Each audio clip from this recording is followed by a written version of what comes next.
Call the meeting of the Finance Committee to order on October 18th, 2017. Would the clerk please call the roll? Thank you, Mr. Chair. Alderman Cookson. Alderman Wilshire. Here. Alderman O'Brien. Present. Alderman Clemmons. Here. Alderman Karen. Here. Alderman Siegel, I am present. And Mayor Donches. And we have Mr. Kukin, the purchasing manager. Public comment and various people who may speak to us as we go on. Public comment, are there any members of the public who would like to address the committee? No. Alderman Siegel. Communication from Dan Kukin, purchasing manager, regarding purchase of personal protective equipment, replacement value of $14,100. I'd like to make a motion to accept, place on file, and authorize the purchase from Bergeron Protective Clothing in the amount of $14,100. Funds are available in Department 152, Fire General Fund. And we have Brian Rhodes, Assistant Chief of the Fire Department, here to answer any questions on this. Any discussion or questions? Mr. Mayor? Yes. Mr. Mayor, I would like to take the opportunity to ask Chief Rhodes, because a lot of people at home may not completely understand this, but this is a very important purchase, in my opinion. And the main reason, I'll let Chief Rhodes explain. Firefighters get into some heck of messes. I've had the experience before. And the threat of cancers that is out there in fighting fires, in firefighting. And stuff like this, a gear washer is extremely important. It cleans the gear, and I'll let Chief Rhodes explain that process right there, why it's so important. Chief? Good evening. Brian Rhodes, Assistant Fire Chief. Yes, through the gracious support of the Board of Aldermen and the citizens of Nashua, we currently have 5 of these, they're called extractors.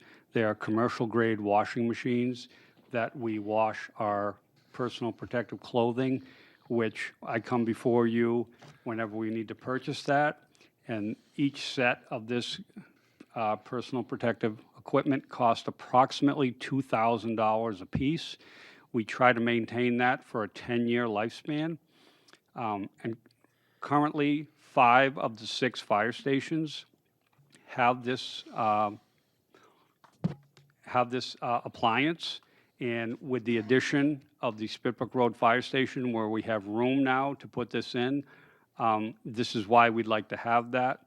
And just so everyone knows, an example of just the other day, the fire on New Searles Road, the firefighters from Spitbrook Road were at that fire. They had to go back to the station, put their gear in a bag, trash bag, drive over to the Conant Road Fire Station, because that's the closest one. So that kind of left the south end uncovered for a little bit. So this is really going to help. It's going to help all of the citizens of Nashua, but it's really going to help our employees. As Alderman at-Large O'Brien said, cancer is a huge concern today, and we really thank you for your support. We hope you vote for this in the affirmative. It's a good thing. Thank you. Questions or comments? All those in favor of the motion say aye. Aye. Opposed? The motion passes. Thank you very much. Thank you. Alderman Siegel. Communication from Dan Kukin, purchasing manager, regarding wet weather monitoring installation, value $25,632. I'd like to make a motion to accept, place on file, and authorize the purchase from Hatch Company in the amount of $25,632. Source of funding is Department 169, wastewater WRF. Questions, discussion? All those in favor of the motion say aye. Aye. Opposed? The motion passes. Alderman Siegel. Communication from Dan Kukin, purchasing manager, regarding snow plowing contract, city parking lots, value not to exceed $26,000. I'd like to make a motion to accept, place on file, and award the contract to Doty Group in an amount not to exceed $26,000. Funds are available in Department 166, Parking General Fund. Discussion? Alderman Clemmons. Yes. Does this include the parking garages? No, this is just for the lots, I believe. So, my question is who maintains the top of the garages when it snows? And you're asking the question because sometimes they don't, the tops of the garages Yeah, don't get plowed, right? I'm asking the question because I'm wondering if it makes sense. If I'm wondering if it makes sense to go back and see if we can add that into this contract, or if it's something that we could just do a better job on, I guess, with the city. And the reason being is because, when it snows, what happens is the people that lease there, we put a snow emergency out, and we tell residents they can go park in the garage, so they go park in the garage.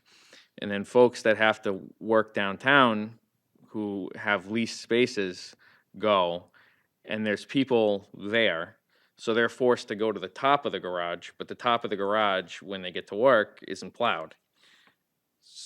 And it's not so much that people have a problem parking at the top of the garage, it's that it's not plowed, it's impassable. So it's an issue, it's been going on for several years. And I'm just wondering if it makes sense to if we can't get a big city plow in there, I can understand that, but maybe it would make sense to have a private contractor do it, or. Well, you make a good point, and I would be glad to talk with economic development and the parking people to get an answer. So we either could, we can either approve this and I can come back with an answer, or you can hold it and I can ask, whether we should amend this, but I can definitely get an answer. Alderman Clemmons. Yeah, I think this is good.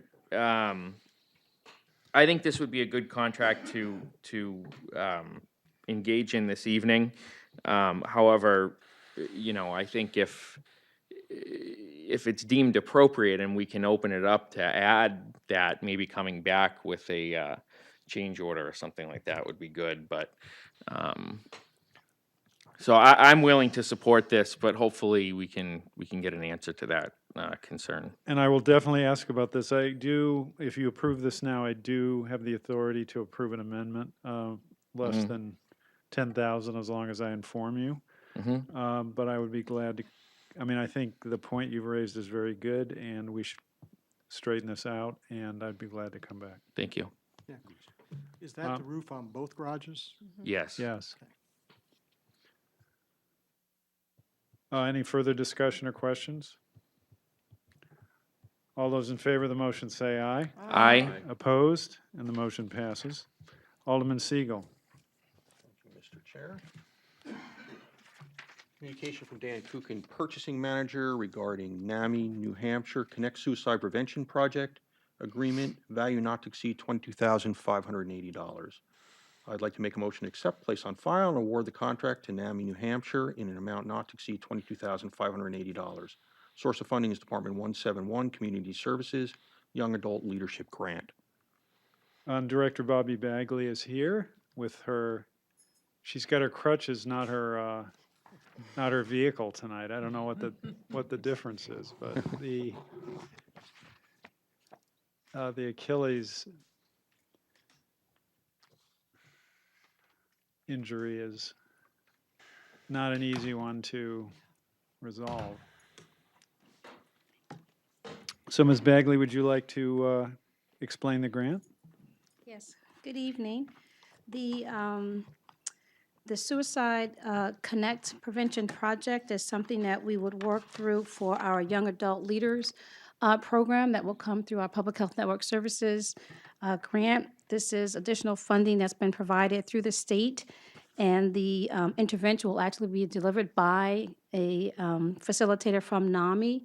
Our responsibility is to recruit young adults between the ages of 18 to 25 to participate in this program. And it's a train-the-trainer type of model where young adults will go through, learn about prevention interventions to address or at least be aware of their peers that may have issues with behavioral health, depression, but they'll be able to identify mental health disorders that could lead to suicide. And so our goal is to get as many young adults trained in this leadership program, and then what they would do is then train other young adult leaders in the Nashua and greater Nashua area. Sounds very good. Any questions, comments? Alderman O'Brien. Thank you. Very supportive. I think this is gonna most definitely needed. But why start at the age of 18? In high school, is there a program equivalency to something like that, or the school nurses or anybody, trained in something like this, or could benefit from this as well too? So this intervention is directed at that 18 to 25 year old age group because we found there was a gap for this particular group. Okay. The intervention that was designed specifically for 18 to 25-year-olds because I did ask the question, can we go a little younger? Basically, once you develop a program, if it's rolled out with a particular group, until you do some changing of that intervention, they kind of stick with that group. I even asked what if they're 16, if they're 27, can they participate in the group? They can, but not any younger than that because it's designed for 18 to 25-year-olds. I do not know if there is a program at the high school or grade level that is designed by NAMI to be implemented in the same fashion.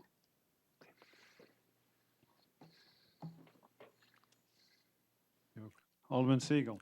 Thank you, Mr. Chairman. So how will you go and recruit people to participate in this? Because it seems like a great program. So what we're working on right now, we've identified a couple of target areas. The academic institutions, Riviera University, Nashua Community College. We've are looking into working with some of the folks that work at the Boys and Girls Club that have young adults that are there. Some agencies or areas where they have folks that are already working with young people, but have individuals that are in this age range here. We actually had the opportunity to go to Riviera today. They had a program that looked at it was called Check-In, it was just called Fresh Check Day. Basically, it's midterms in college right now. Students are usually under a lot of stress. In my experience at Riviera, had exposure to the young adults, in the college between that age range who were having a lot of anxiety and a lot of stress, some of it which unfortunately led to attempts. And so there are things that college campuses are doing right now, and so we figured that would be a nice target population for us to work with. Some of the other areas that we are focused on is individuals that might be going through the drug court program, because again, you have individuals that are dealing with anxiety and stressors that may actually be key individuals to target for this intervention as well. So we're doing some outreach in those different areas, in Nashua and in the greater Nashua region, so other towns as well. Thank you. Alderman Wilshire. Thank you. That is a very vulnerable population, that age group. I know that at the Children's Home, we have young people that age out of our programs at 18. Some of them have places to go. Some of them end up, in some precarious situations. I think that's a really vulnerable age group, and good for you for doing that. It's pretty awesome. Thank you for your support. Anyone else? All those in favor of the motion say aye. Aye. Opposed? Motion passes. Thank you. Thank you, Ms. Bagley. Alderman Siegel. Communication from Dan Kukin, Purchasing Manager, regarding purchase of 2 replacement trades vehicles and portable compressor, value $114,394. I'd like to make a motion to accept, place on file, and authorize the purchase from Grapponi Automotive Group in the amount of $114,394. Funds are available in Department 191, School and SURF. Discussion? Yeah, I'd just like to clarify on the Kuchen. memo, the correct amounts are $114,394. The memo was wrong, your script was corrected prior to the meeting. And the motion was for 394, correct? Yes. Okay, 114,394 is the motion. Discussion? Alderman Siegel. Yeah, when I was looking over this, I didn't notice that there was any trade-in or any allowance for that. We don't really have any information on the conditions of the vehicles that are being replaced. Yeah, I don't know. I'll have to talk to Sean and find out what they plan to do with remaining vehicles. I mean, is this critical to have done right now? Because it seems to me we're missing a little bit of information there. Yeah. Do you have any information suggesting that this is time critical? No, I don't. So is the motion to, what is the motion? Can I make a motion to table? A motion by Alderman Siegel to table to inquire regarding trade-in values and or what's going to be done with the vehicles after the older vehicles after the purchase. Any discussion on the motion to table? All those in favor of the motion say aye. Aye. Opposed? Motion passes, and that item will be tabled till the next meeting, and Mr. Kuchen will inquire of Sean Smith regarding trade-in or use of the used vehicles. Alderman Siegel. Communication from Dan Kuchen, Purchasing Manager, regarding Motorola service agreements and system upgrade agreement, value $235,532. I'd like to make a motion to accept, place on file, and award the contracts to Motorola for a total cost of $235,532. Source of funding is Department 157, Citywide Communications, General Fund, $43,571, and escrows, $191,961. And Mr. Mansfield is here to speak to this issue or this contract. Given that we haven't discussed this in a little while, and it's a significant amount of money, Mr. Mansfield, would you mind giving the committee an overview of what it is we're undertaking? Thank you, Mayor. I would like to thank the mayor and the Board of Aldermen for funding this this year. I know that it was an issue because of the budget, although I'm very passionate about this and very, I think that this is one of the biggest things that we need to continue to do to maintain our radio communications within the city. To start off with, the first piece of this is the Motorola System Upgrade Agreement. This is the $191,960.77. This is the first payment of two payments, which will allow us to upgrade our system every 2 years. So this first phase, $191,000, will basically be paid to Motorola. After FY 2018, when we go into 2019, if this is funded again, the fee would be $193,963.79. After that point, we could schedule our first upgrade to the radio system. Currently, we are at a 7.15 radio system. We'd be looking to move up to a 7.17 radio system. What this maintenance contract includes is all software and hardware that is required to upgrade the system. So if a server needs to be replaced because the software has changed, they're going to replace the server.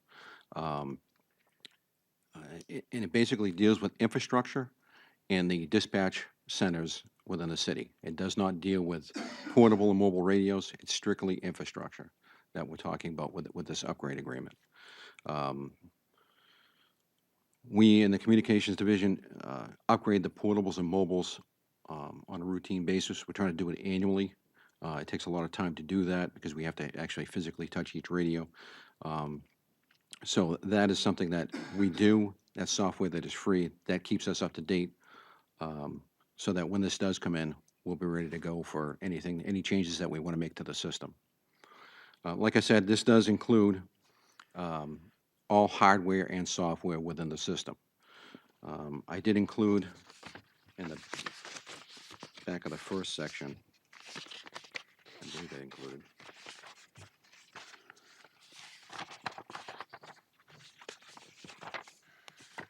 There is a list in the packet. Not sure exactly what page because there's a ton of pages in here. It specifies all the software and hardware that's going to be changed in the system when we move to the upgrade.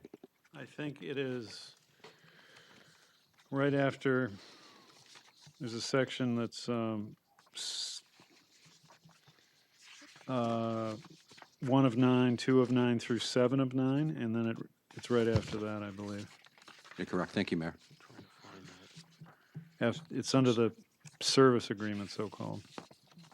So there are 2 pages here of software and hardware that will end up being changed out in this, when it does come to fruition next year. What I did ask Motorola to do is give us a 6-year plan to continue the upgrades. On the memo that I had sent the mayor, which I believe you all have on the front page, it explains how much it would cost from year 2017 through year 2022. That would allow for 3 system upgrades. So we would be doing a 717 upgrade, a 719 upgrade, and a planned 721 upgrade once 2022 payment is made. Questions, discussion? Alderman Siegel? Thank you. Mr. Mansfield, when we talked about this way back when we decided, okay, we want to put this money aside, you had sort of indicated that the system was pretty much spit and chewing gum to maintain, and that we really needed to upgrade the system to be compatible. With the old system to the current system that we have today, Yeah. yes. And the reason for that, the reason why that occurred, where we were putting Band-Aids and duct tape around it, was because of the fact that we did not continue with upgrades throughout the years. So after 14 years of the system being out there, we couldn't find parts. None of the parts that we had were repairable. And we were doing searches throughout the country to try to find these parts and pieces to keep the system running. So that's the main reason why, especially now with this new system, it's a lot more software and IT based. It's a lot of servers, software. Everything in it needs to be kept up to date because of not only what Motorola is doing, but Motorola is also trying to keep up with what the industry is doing, such as Microsoft. They use Microsoft products. They use different types of software, security software, and all these things are updated at the same time, as well as us being allowed to possibly get new features when the system comes in. Thank you. And I believe, Mr. Mansfield, you indicated that we're now on system 7.15, Correct. and by making this payment and a payment next year, we would be upgraded to 7.17. Correct. And what different functions will the 717 version, if that's the correct terminology, accomplish that the 715 does not? So it allows, there's several new features that are being added to the system. The biggest feature that is going to be viable for us right off is the software for the fire department. The last time I came in here, there's a new software out there, and it's a safety software for the firefighters where they would click their portal instead of taking up time and having the dispatcher, the fire dispatcher, go and do a roll call of every firefighter at a fire scene. All they would do is send out a tone, and every radio would beep until that firefighter clicked on it. If that firefighter did not click on his radio to say that he was okay, then at that point in time, they would send somebody out to go and looking for that firefighter. So that's the biggest benefit that we're going to have with this particular one. And that comes as part of the 717 upgrade? No, it allows us the capability to do that. It does not allow us to do that. So you have to go out and buy software to allow all the portables to do that as well. So it enables that possibility, and then you have to buy additional equipment, or what do you do to make that, to put that into effect? That particular item would be, I believe there's a server involved, and there is some software that is involved, and the radios would also have to be each radio that the fire department has would have to be touched with a new software to allow that to work properly. And do you have an estimate as to the cost of that? I do not have an estimate at this point in time. This is fairly new software. It's a new product that has come out within the last 6 months. We've actually seen the product. The fire department has seen the product. They like the product. Problem is that it hasn't been deployed that much yet, so there's no real pricing that we've received yet for that. The biggest benefit for the upgrade of the system is every time you do an upgrade, it pretty much guarantees that your system's viable for an additional 5 years. It adds 5 years of life onto your system. So, Any other questions or discussion? Alderman O'Brien. Thank you, Mr. Mayor. To Mr. Mansfield, this is the first I heard of it as a former incident commander and having actually conducted roll calls. It's a long and tedious process because there's a lot of noise. Evidently, if you're conducting a roll call, something went bad on the fire ground. So you want to make sure that everybody's safe and trying to get people to listen and trying to respond. And if this enhances, it could actually save a life because you're looking for that one person that may be in trouble and he may be at the bottom of the roll call list.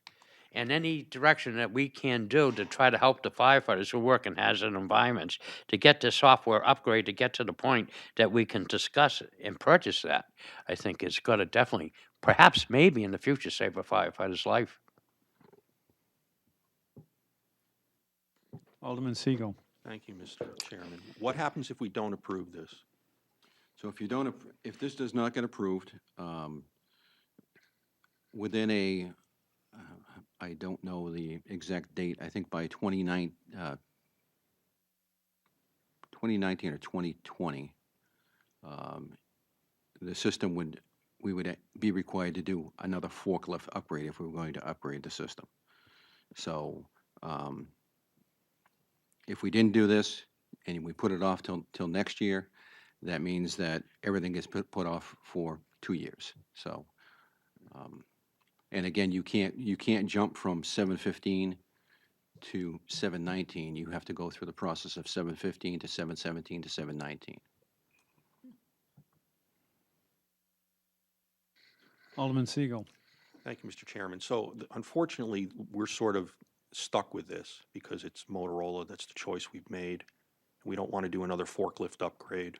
That was painful. And that was some of the motivators behind this, as I Correct. recall in our discussions. Correct. It seems that whether we chose Motorola or whether we chose another vendor, they're all doing the exact same things out there today. So it's pretty much the industry standard of how they're operating, how they're doing business. Alderman Siegel. Thank you, Mr. Chairman. One of the things that they are going to be doing is upgrading the software, and given the prevalence of attacks, virus attacks, things of that nature, we need to make sure that our software is upgraded so that we're not vulnerable. Correct. As another part of this whole $235,000, there was another memo that was submitted to provide security update services to the system now. When we first bought the system, we were getting security update services on a weekly basis. And all it did was allow the main pieces of the infrastructure to get security updates. Since May, we have been without that, and we have not received any security updates. So that's why this is in here, to ensure that we continue with those updates on a weekly basis as we were before.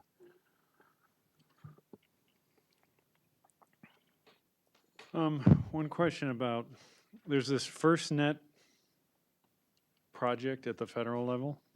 Yes. How does that relate, or how will that relate, or will it relate to what we're doing here? Can you at least update the committee on that project and how it might affect us? FirstNet is, it's a federal I don't want to say a federal organization, but it's basically to allow, the Congress has set aside billions of dollars to basically have public safety data in vehicles throughout the country, and they want it throughout every state across the country. The AT&T has won the bid for that on the federal side. The state of New Hampshire, each state has an option of whether they're going to opt in or opt out of the FirstNet program. And basically, if they opt out, they would be doing it on their own. If they opt in, then they have to follow the federal guidelines for ensuring that the system is up to date and running. Basically, what FirstNet is a vendor such as AT&T would give priority data communications to public safety, whether it be police, fire, or EMS, across the board, across the country, so that if a major incident happened, what they could do is utilize their computers in their vehicles and bump anybody who was non-public safety off the system, and it basically gives them priority to be able to utilize this data. So at this point in time, the state of New Hampshire has not decided whether or not whether they are going to opt in or opt out. There was an article today in Mission Critical magazine that just came out, where Governor Sununu had spoke about the state in the process, and that we have a committee in the state that has been working for the last 2 years to determine whether or not the state should opt in or opt out. No decision has been made at this point in time. The state did go out to bid on a FirstNet service. An RFP was submitted. There was a vendor that was chosen, even though the state did not decide whether they were going to opt in or opt out of it. Basically, it's gone nowhere at this point in time. So we're still up in the air where that's going to go. Basically, they need a lot of tower sites in the state to be able to do this and make the communications happen.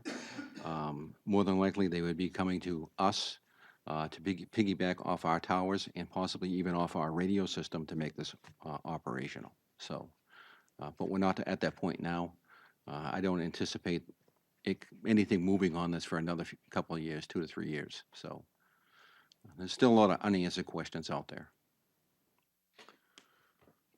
Alderman Clemmons. So how does that relate to what's in front of us, I guess, is my question. Is it compatibility? Is that the question, or? The system that we currently have is compatible with that system. With the federal system? It's actually a private-public partnership. For the most part, it's AT&T. Okay.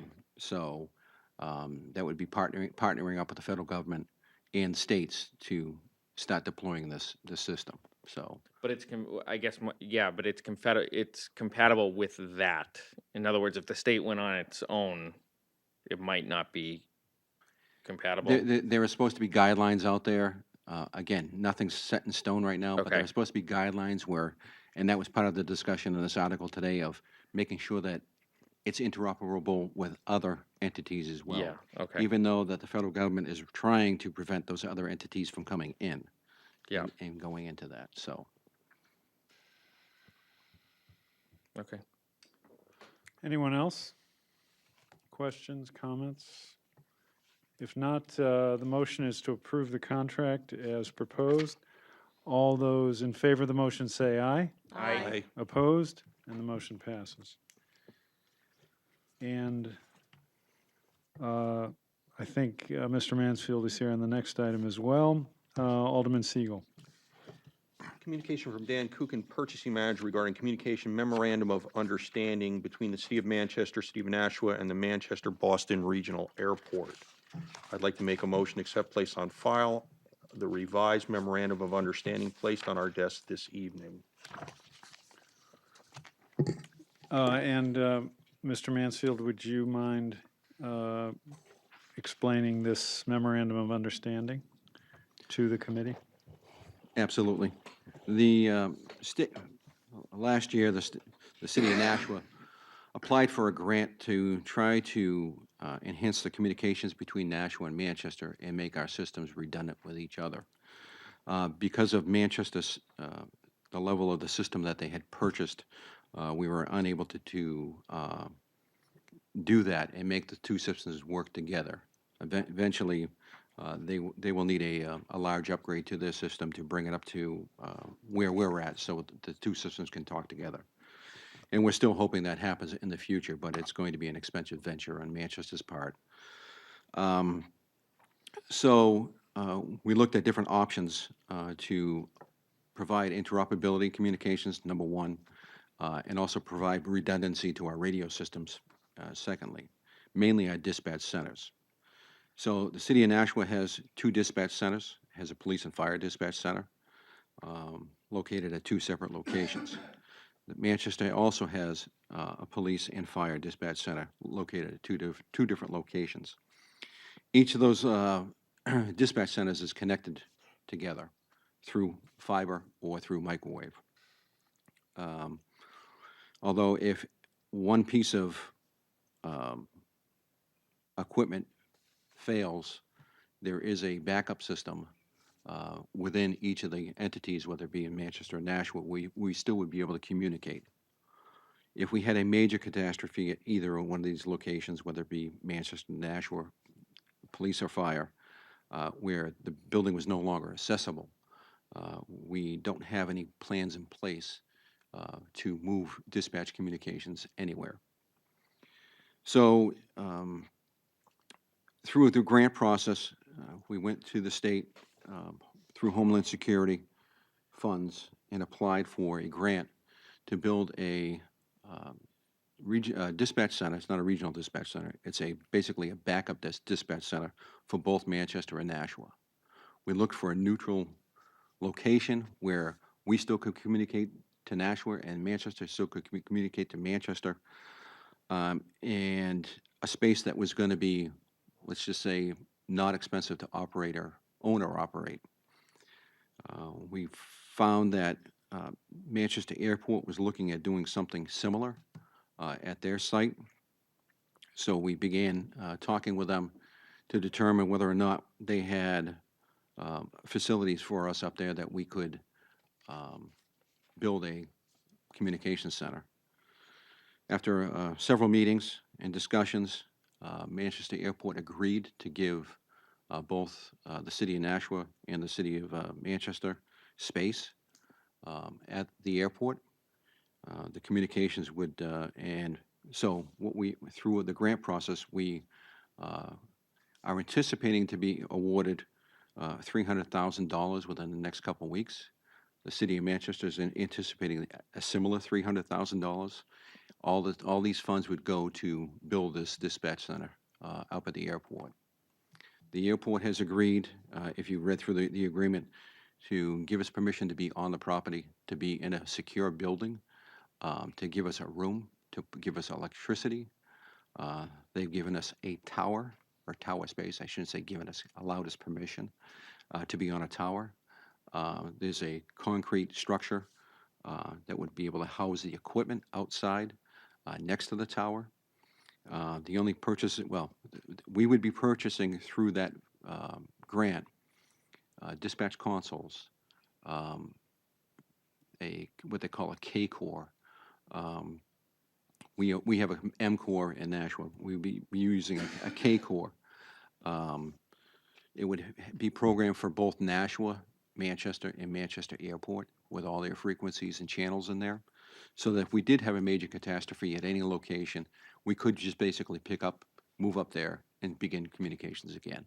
So that's the purpose of the grant. The airport has been wonderful to deal with. The Airport Authority, Manchester and Nashua have been no issues with this whatsoever, and it seems that that would be a great working relationship. We're all looking forward to moving forward with this, so. And this would be a backup, kind of an emergency backup communications dispatch system for both communities. Correct. Do you think that there, on a kind of a related subject, do you think it would ever be practical or advantageous for there to be a consolidated, police dispatch Manchester and Nashua together, or consolidated fire, or do you think that would not be practical and not workable? There's been studies done on what you're speaking of.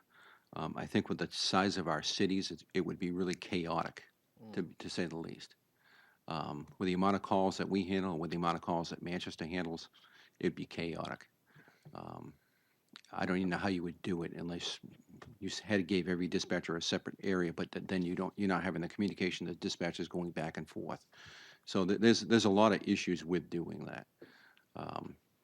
So this consolidated system is simply if one of the dispatch centers fails or something like this would kind of be a Band-Aid.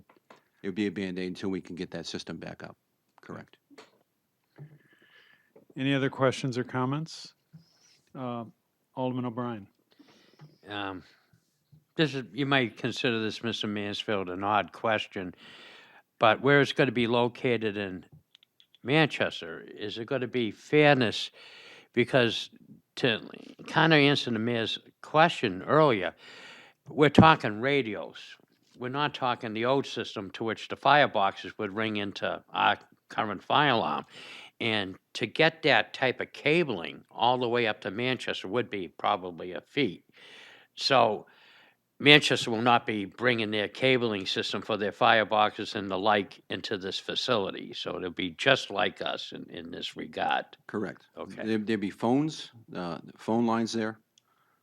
There would be no type of fireboxes or any other equipment other than radio communications equipment in these facilities, in the facility. No, thank you, Mr. Mayor. So this will enhance. I used to remember that you could patch a particular city into our radio system, Correct. but we had trouble with Manchester. This will clear that up and allow Manchester, that a incident commander in Nashua will be able to speak right to a Manchester engine company or a police officer, if that was the case. They can do that now. Yeah. They can do that now. So in each of the portable radios, I shouldn't say there's a broad brush that we can do that now. All the firefighters, all their portable radios have Manchester Fire programmed into their radios. Okay. Half of the police department, the National Police Department, has Manchester Police Department programmed into their radios, and vice versa. The issue becomes with licensing. Our system, the City of Nashua's radio system, is licensed for 2,000 radios. Currently, we are at 1,985 radios that are on our system, okay? I'm not saying that they're talking on our system. They have been plugged into our system as being allowed into our system. Mm-hmm. With interoperability that's happening out there today, we're running out of licenses. So part of this grant is also going to pay for 2,000 extra licenses for Nashua and 2,000 extra licenses for Manchester. We've been working with the, especially most recently with the state police. State police is now, all new radios that they're getting are what they call all-band radios. So we have been up, because we have to physically go up and touch their radios, we have been up to the state police on several occasions and programmed their latest fleet of cruisers that are out there with the Nashua system in it. So we've also done that with Merrimack. We've done it with Hollis with the radios that they have. So that's where we're getting all these numbers of radios onto our system. So with this extra 2,000 radios, we'll be able to basically have the entire city of Manchester on our system and vice versa, as well as the state police and anybody else around us. Alderman Cookson has joined the meeting. Please have the record reflect that. We are on item, we're on the last communication. Any other discussion or questions? Alderman Siegel. And Mr. Mansfield, this $300,000, it seems like, one, it's not actually been granted to us. We're sort of hoping it gets there. We're anticipating it within the next 2 weeks. What happens if it doesn't arrive? If it doesn't arrive, then we don't move forward. Well, is that reflected in this memorandum of understanding? Yeah, basically, memorandum of understanding, you can, in writing, we can bow out of this memorandum at any point in time. It's not a contract. It is not a contract. It's just a it's just basically saying that the city of Nashua understands that this is what we're doing. Manchester Airport understands that they're doing this part, and the city of Manchester is doing their part. Do you have cost breakdowns for all of this stuff? So that it all fits into the $300,000? I have a budgetary quote because we can't really get a quote on the system until we're ready to put it out to bid in any way until we have the funding. I have spoken with the grant office up in Concord as late as last Wednesday, and I was told that the letter is going to be in the mail.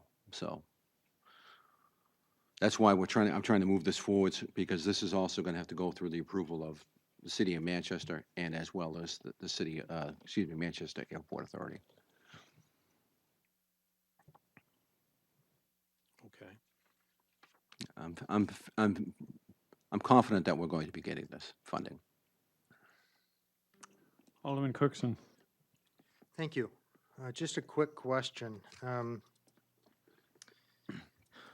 And I'm looking for, and I don't know if you can offer legal advice, Mayor Donchis. I cannot offer legal advice, just to make it absolutely clear.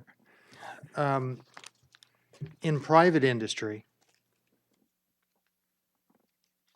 I wrote a memorandum of understanding. And I called it memorandum of understanding specifically so that it wouldn't be confused with a contract.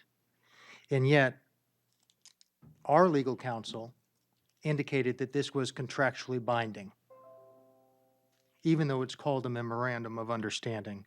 So first off, I would be very concerned, based on my experience, in my experience alone, that even though we're calling it a memorandum of understanding, this is contractually binding, and it would be perceived and observed as a contract. So this is not a legal opinion, but I think it, I think it does have, I think it is a contract. Thank you. What I mean? It does say, but we could get further detail from legal if you'd like, but under paragraph 5, scope, it does say either party may cancel this affiliation at any time within 30 days written notice. Now, what the words cancel this affiliation, I mean, I'm not sure exactly what that means, but there does seem to be an out under that provision.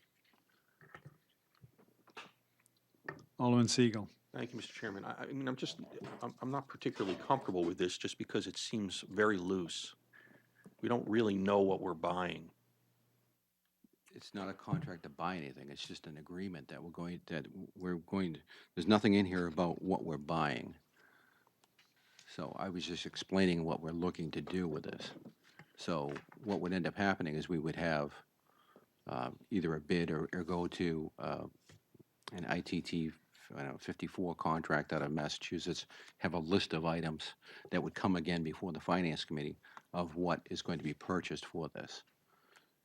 So this isn't an agreement with a vendor. This is an agreement with communities, basically to, we're shaking hands and saying that when this comes to fruition, we're going to all come up here and we're going to be in this room and this is what we're going to do. It does say this under 6B. The cost of the purchase program programming, and installation of equipment will be funded 100% through this grant. $300,000 has been awarded to the City of Manchester, and $300,000 has been awarded to the City of Nashua. These funds will be utilized to fulfill all the stipulations within the grant application. I don't know if that really answers all of the questions, but it does say that. If we wanted to have legal come in just to go through it with the committee, would a 2-week delay be a problem? If that's what you want, I mean, I was just trying to move it forward and get it processed so that we can move it on to the next location, so. Alderman Clemmons. Couple questions. Has Manchester or the airport signed on to this yet? Physically signed onto it? They've all Well, seen it. They've all seen it. We've all sit down in committee, like, as a committee.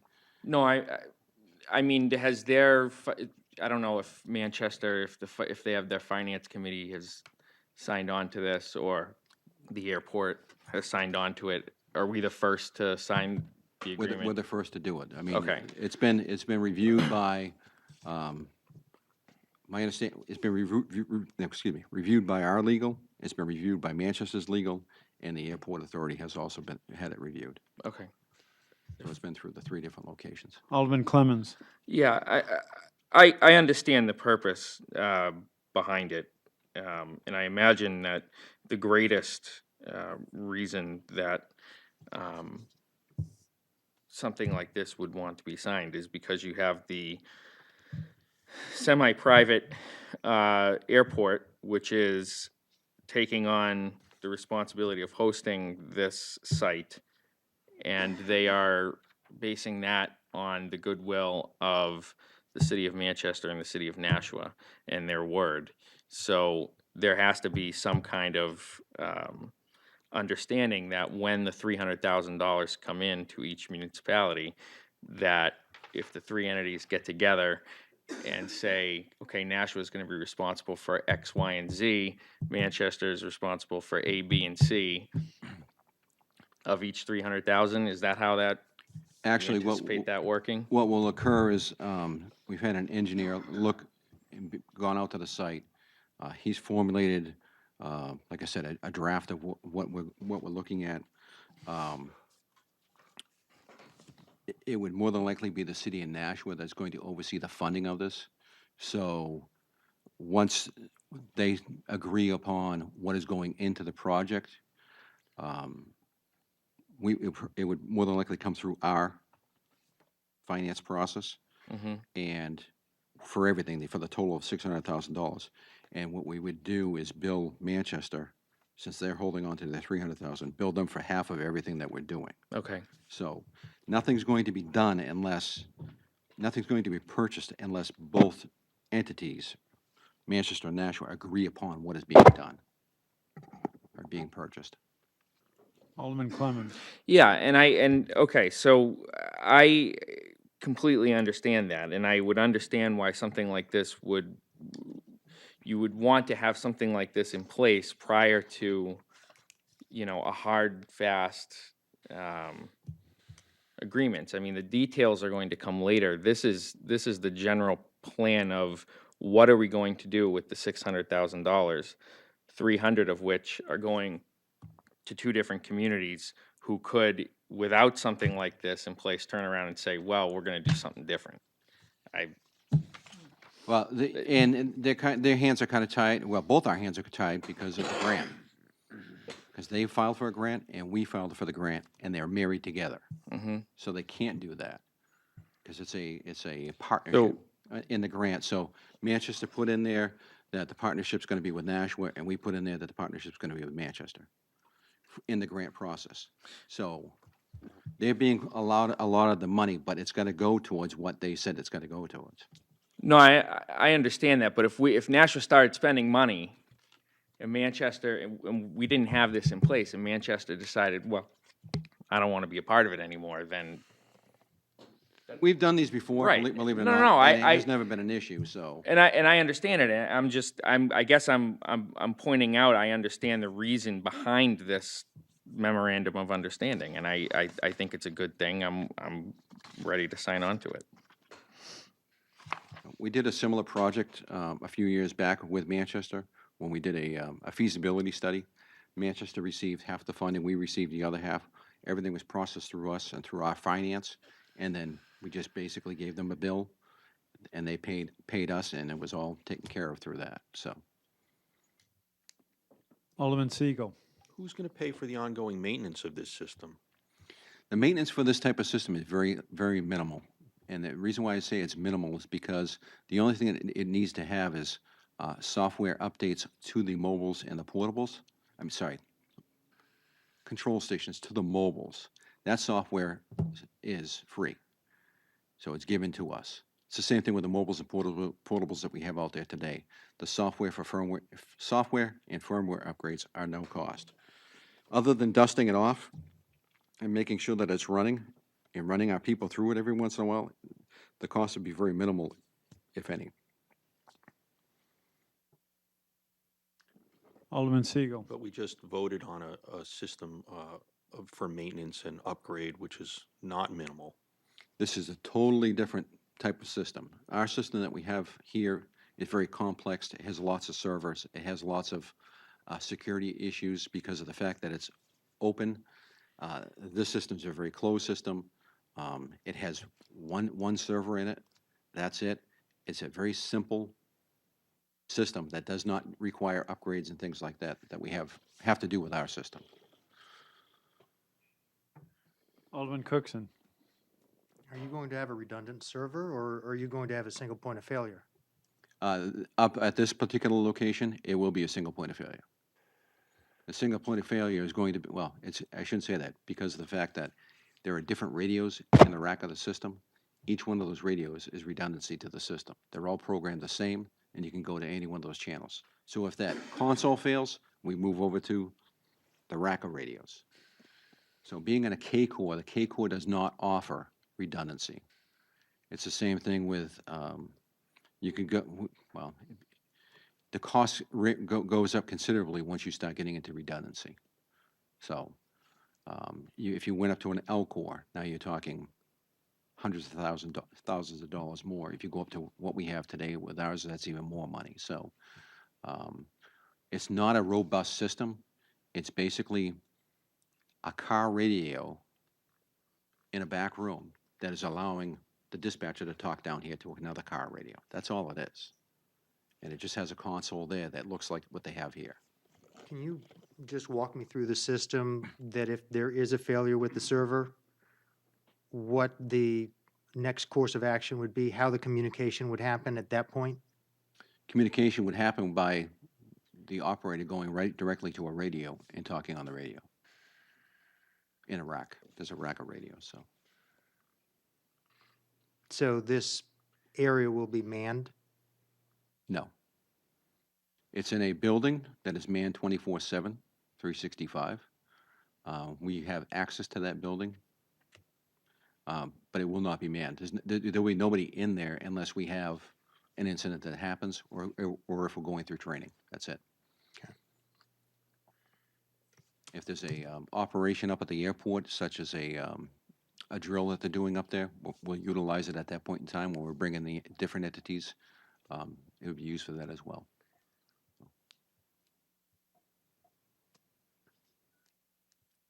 Thank you. All right, well, the motion before us is to approve the agreement. Is there any, with a memorandum of understanding technically, is there any discussion or further discussion or questions? Alderman Siegel. Yeah, I'm still trying to get my arms around this because it seems like this doesn't provide us a tremendous upside. It's not redundant. It's not manned. It's not redundant because of the fact that you have a redundant radio system down here. This system up there is only in case we have a major catastrophe down here. It's only a temporary fix.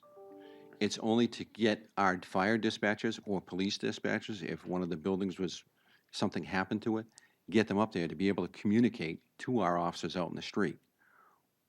That's the only purpose for this. It also allows us, if we have an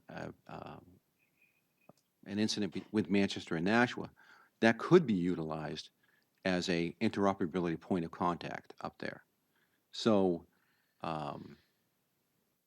there's no redundancy in the system because of the fact that that's not what it's there for. It's basically there for a backup to the backup of our system.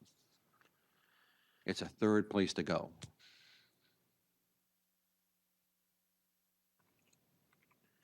And I don't know why we would want it manned, because there's nothing to man up there. I mean, it's just, you would, if something happened, we would have people go up there, and it would be manned.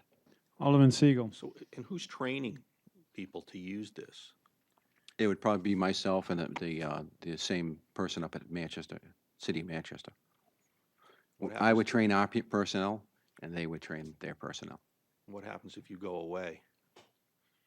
Then I would hope that everybody knows how to do it. It's not that complex of a system. It really isn't. It's not like the system that we have down here, which is very complex. There are radio shops around that could provide the service of showing people how to utilize it. These are being utilized throughout the state right now, these K-cores. K-cores.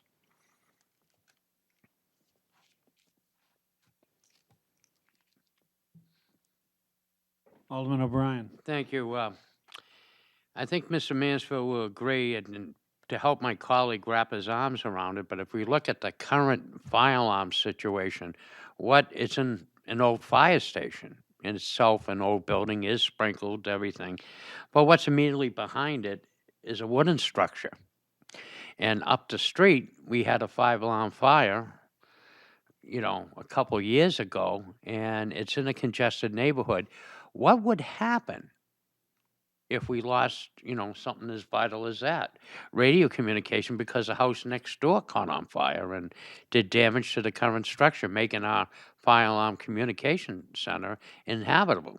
But we have a fail-safe with this plan, it sounds like, and it's, besides the good works it would do in case terrorists or anything else that may go on with with a, greater regional airport, it has a lot of plus to me, that I can really see with this.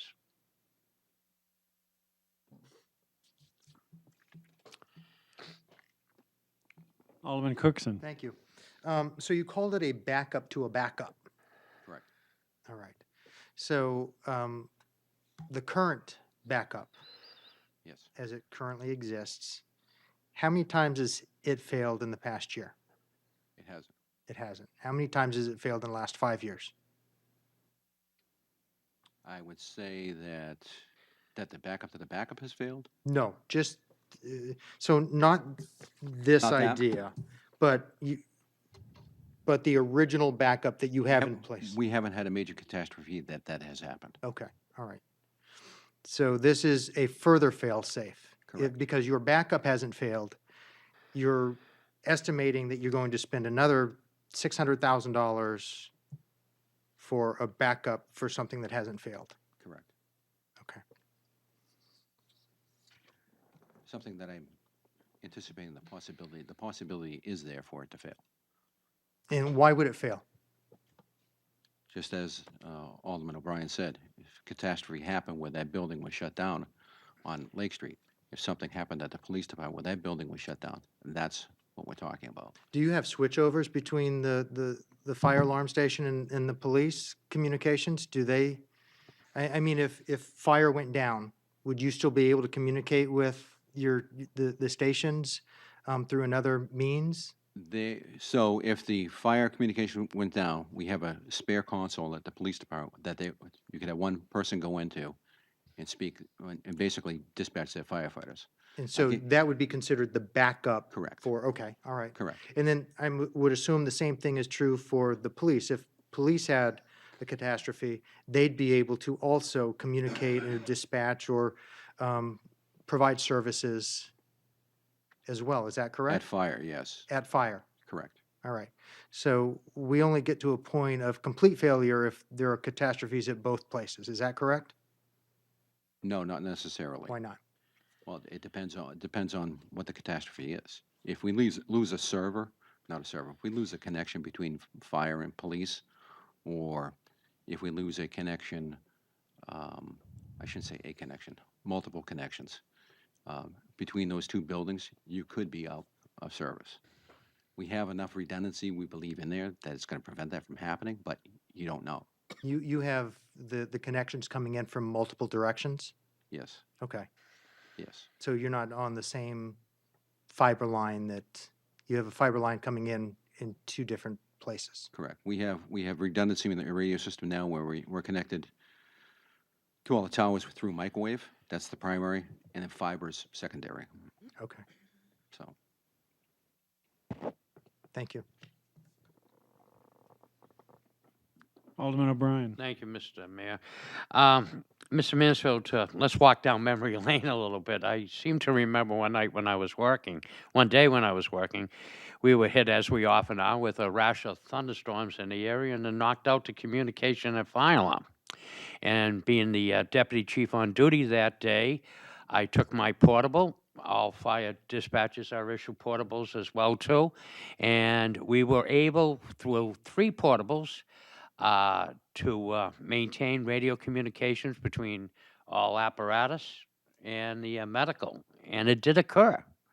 Now, fortunately, we have some pretty brilliant people that work for us in the radio division and everything, and the situation was promptly fixed. I think it was batteries that blew up, but there was a smell of smoke in the building, and I did have a dispatcher that said, "Oh, I can smell smoke." And I said, "We're the fire department. We don't worry about it. We smell like that all the time."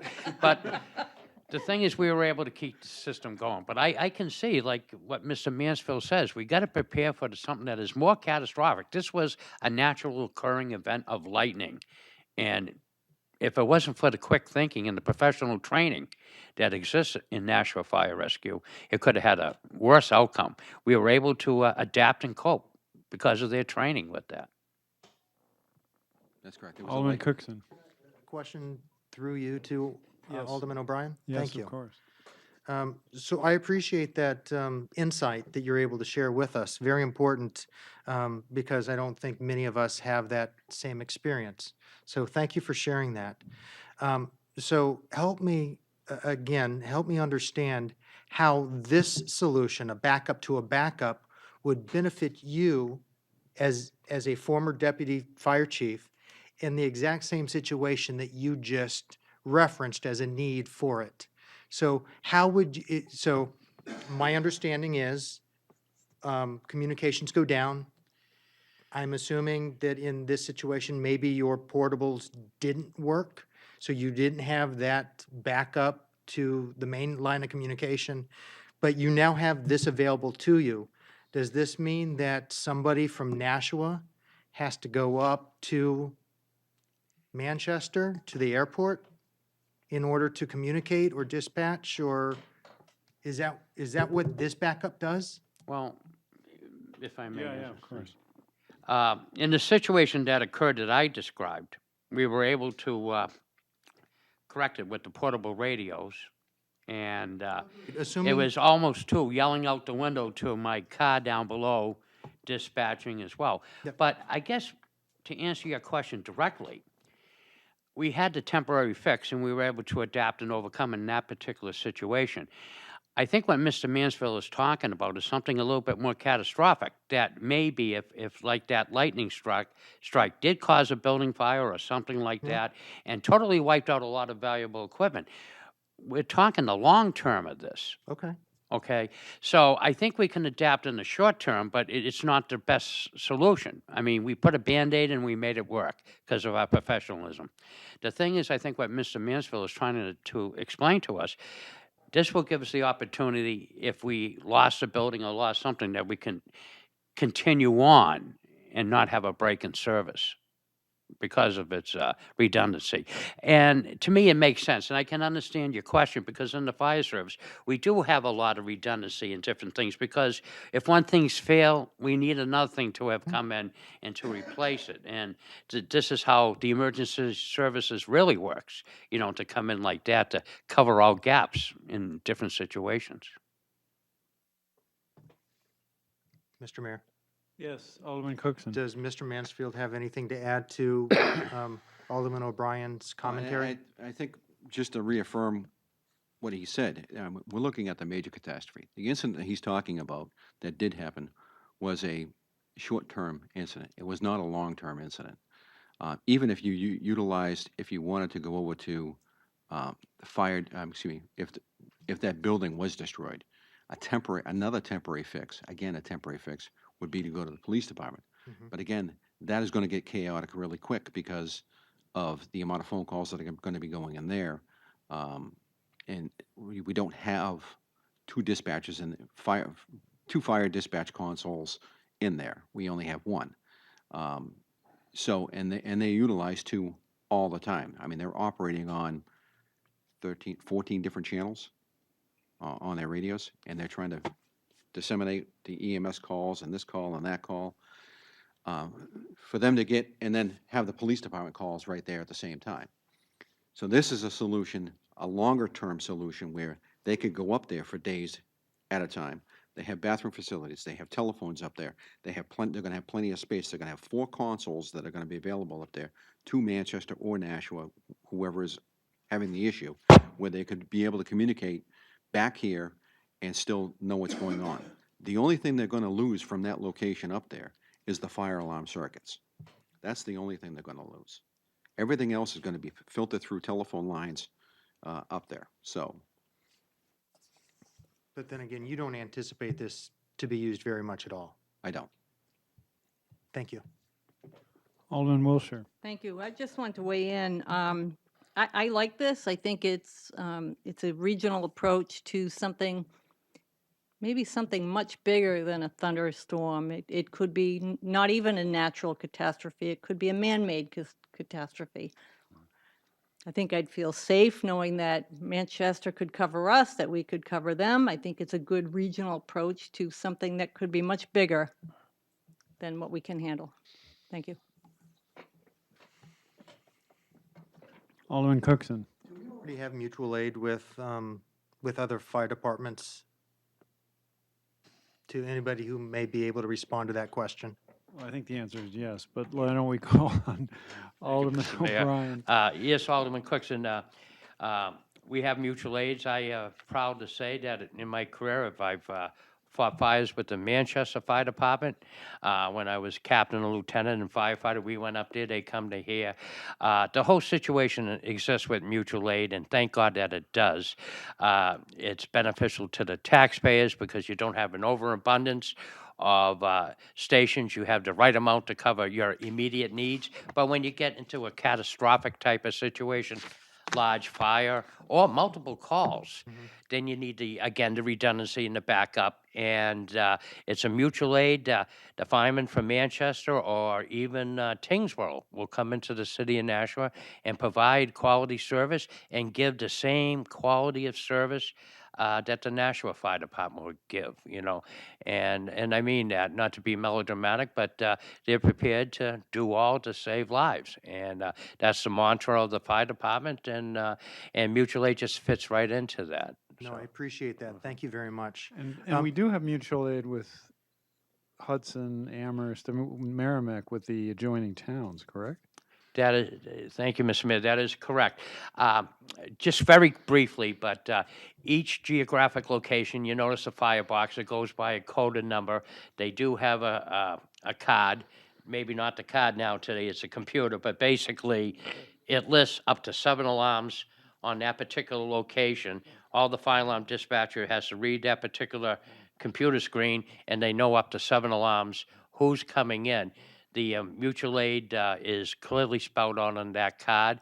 If that community is having an issue at the time, and let's say a blizzard, thunderstorm activity, other brush fires, other things that are going on, it also gives options that they can call in somebody else. One thing, when I was a deputy chief, I used to get an odd call in the middle of the night, and they're saying somebody somewhere is requesting assistance. I say give it to them. That's what Nashua does. You know what I mean? That's what the fire service does to help each other out. And that was with the dive team or other different things, as well as maybe an engine company to their particular fire. Alderman Cookson. So as a follow-up, I certainly appreciate that. I knew that we had mutual aid. I guess my follow-up question was actually going to be, how do you communicate with those departments that are providing mutual aid? If I may, was what we would discuss with Mr. Mansfield, and if Mr. Mayor, may I follow it back to Mr. Mansfield of the patching in capabilities with mutual aid companies that come in? Shall I respond to that? Yeah, of course. So right now, the city of Nashua, all police and fire apparatus have our 800 megahertz radio in them, and they also have a VHF radio in them. All the surrounding communities around us are VHF. So if we have to respond for mutual aid, we can speak with any community, not just surrounding us, any community in the state. So our radios are programmed for every all the police radios are programmed for every police department in the state, and all the fire radios are programmed for every fire department in the state. And there's one bank in every one of those radios. When I say bank, it's a zone in the radio. It's called H-Bank. H-Bank is supposed to be, it is in the city of Nashua, in every VHF radio in the state.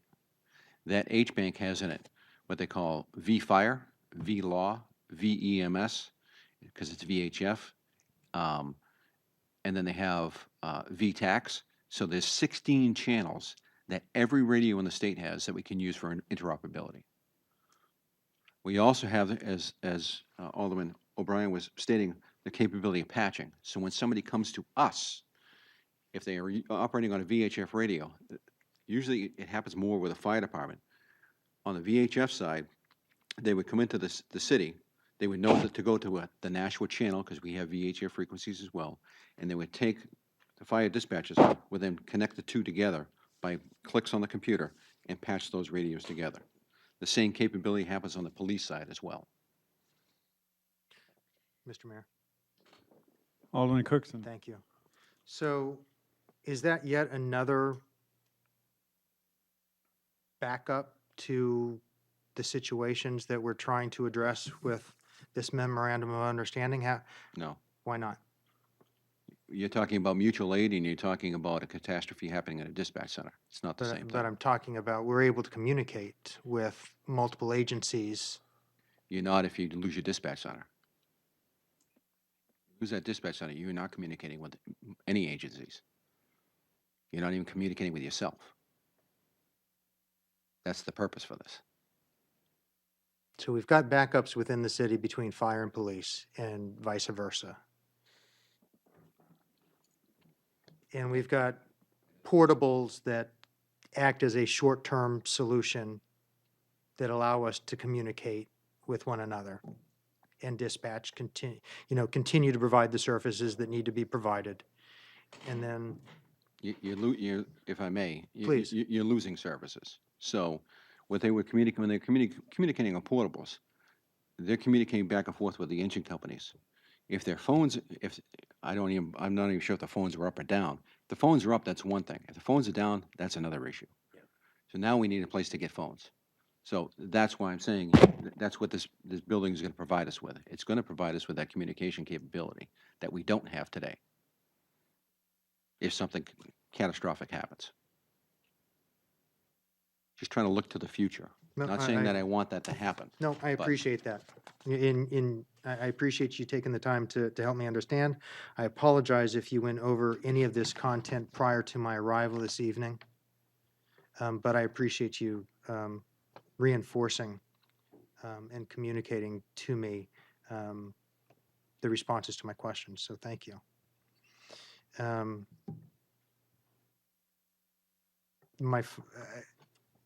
The last question, and would this structure, this communications building, is it on the regional airport's property?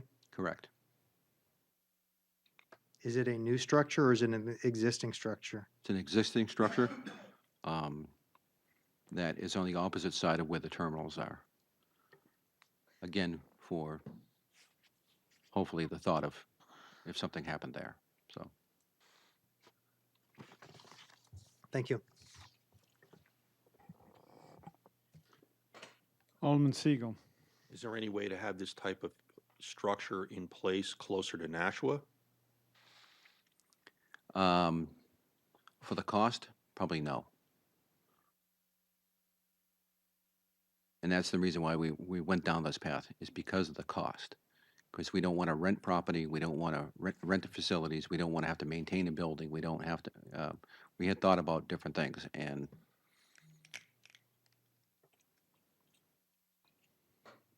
Alderman Clemmons. It takes 15 minutes to get to the airport. If you have sirens, it's going to be even quicker.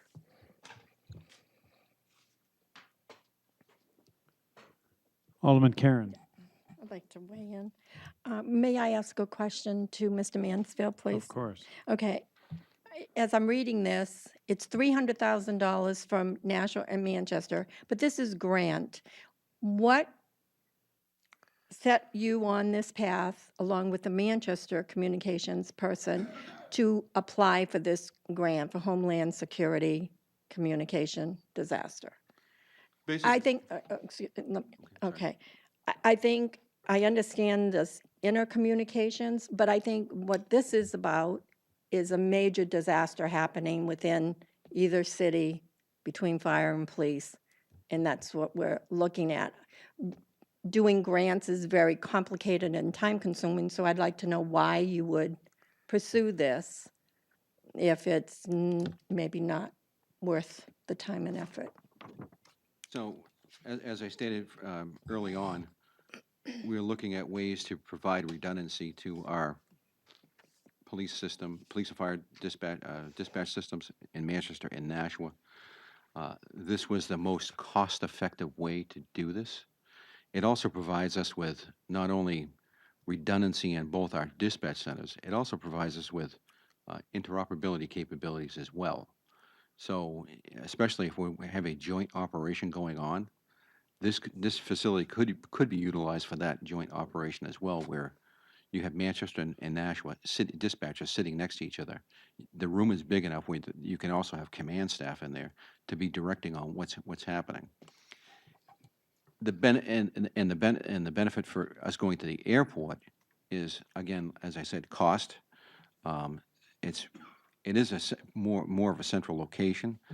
It would be more central if it was in Merrimack.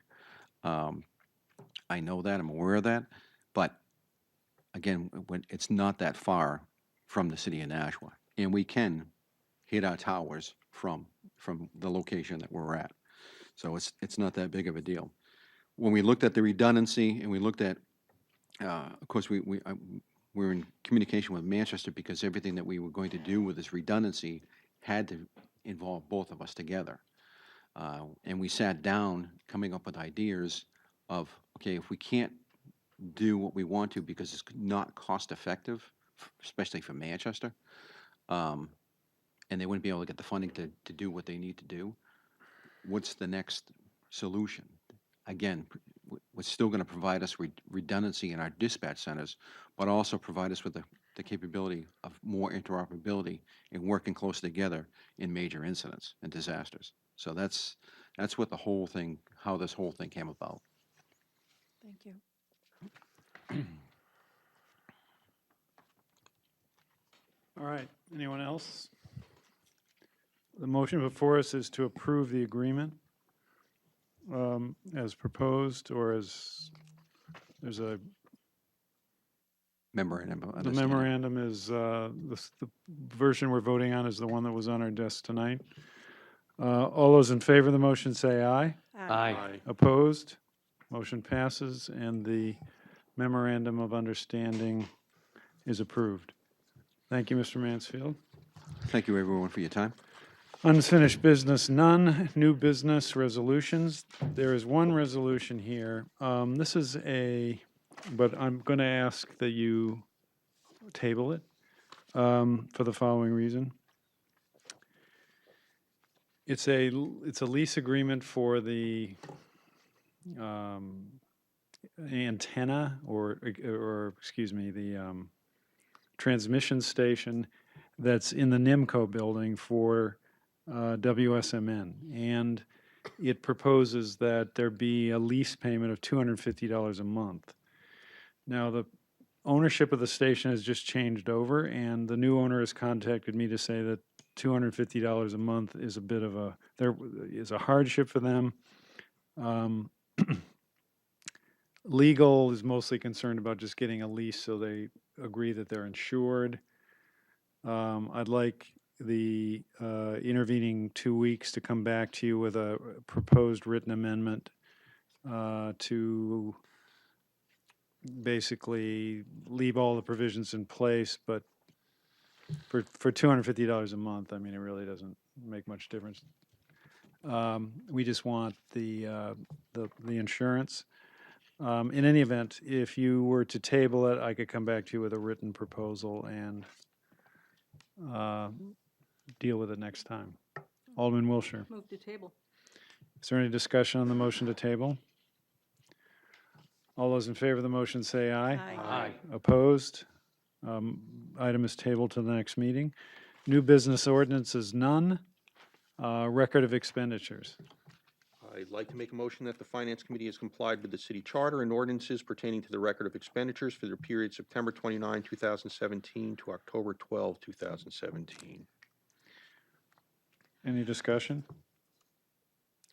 All those in favor of the motion say aye. Aye. Opposed? Motion passes. Public comment. Does anybody have any public comment? And I don't see anybody. Discussion. Do any of the members of the committee have any discussion items?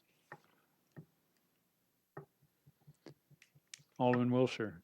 Move to adjourn. All those in favor of the motion say aye. Aye.